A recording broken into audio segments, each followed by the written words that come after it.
saudaraku, realistis saja, kalau kita mau mengejar panggilan Tuhan, setan pasti tidak senang. Dan pasti akan tetap ada orang yang tidak suka pada kita. Tidak mungkin seluruh dunia suka pada saudara dan mendukung saudara. Akan tetap ada yang memusuhi, bahkan berusaha menghancurkan. Namun kita tidak bisa membiarkan mereka menghentikan kita menyelesaikan panggilan Tuhan. Saudara bisa baca Mazmur 18 ayat 1 sampai akhir. Tapi jika saya membaca beberapa ayat dari ayat 6 sampai ayat 10, Tuhan di pihakku. Siapa di pihak saudara? Aku tidak akan takut. Katakan aku tidak akan takut. Lebih kuat lagi, Tuhan di pihakku. Aku tidak akan takut.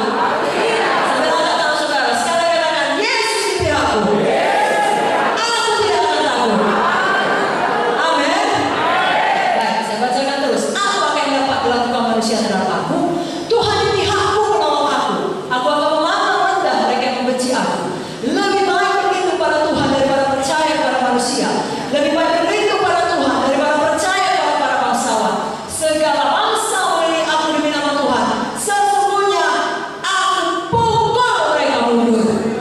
Inilah yang perlu kita lakukan. Maju terus, selesaikan panggilan Tuhan. Raksasa bisa datang di dalam nama Yesus, saudara pukul mereka mundur.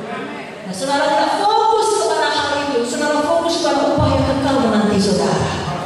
Hidup di dunia ini sangat sementara. Seandainya saudara hidup sampai 120 tahun pun, itu masih sangat sementara dibandingkan kekekalan. Itu sebabnya apapun dikatakan orang, pada saat sekarang ini kita belajar untuk tidak membiarkan itu menghentikan kita.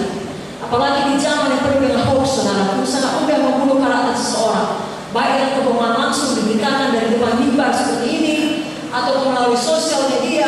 Kalau itu sempat menimpa saudara, jangan takut, jangan berhenti, maju terus, saudara, fokus pada upah dari Tuhan.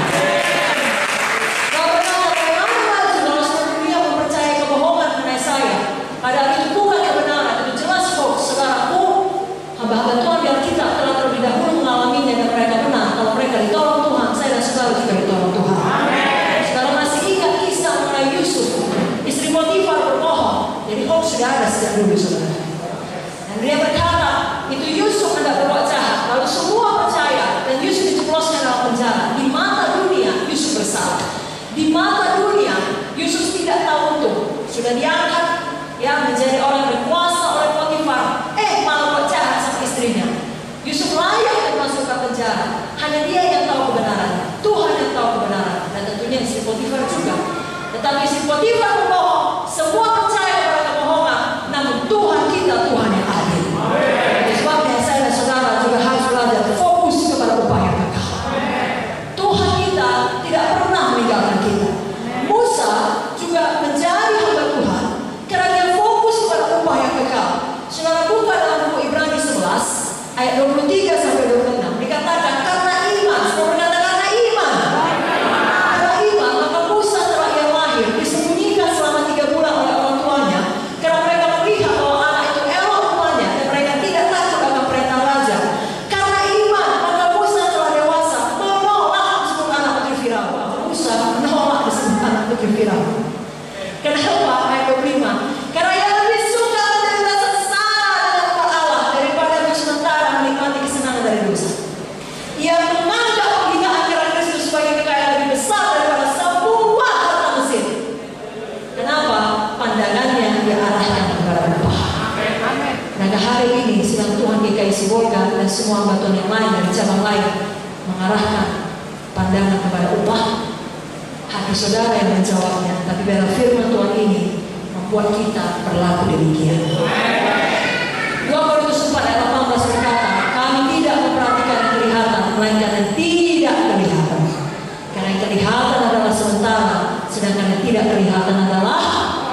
Mari angkatkan saudara katakan, saya mau seperti Musa, saya mau seperti Daud, saya mau fokus pada upah. Upah yang kekal dari Tuhan, bukan kesenangan dunia,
berikan dulu kemuliaan bagi Tuhan.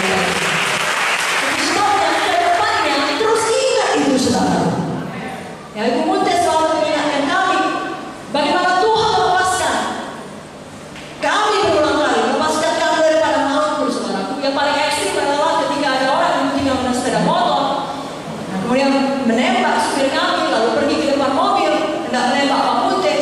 Nah, Roh Kudus yang ada di dalam, Pak Munte dan Ibu Munte, kami juga dari mobil pada waktu itu langsung berkata, dalam Yesus tidak bisa menembakkan kita, saudara.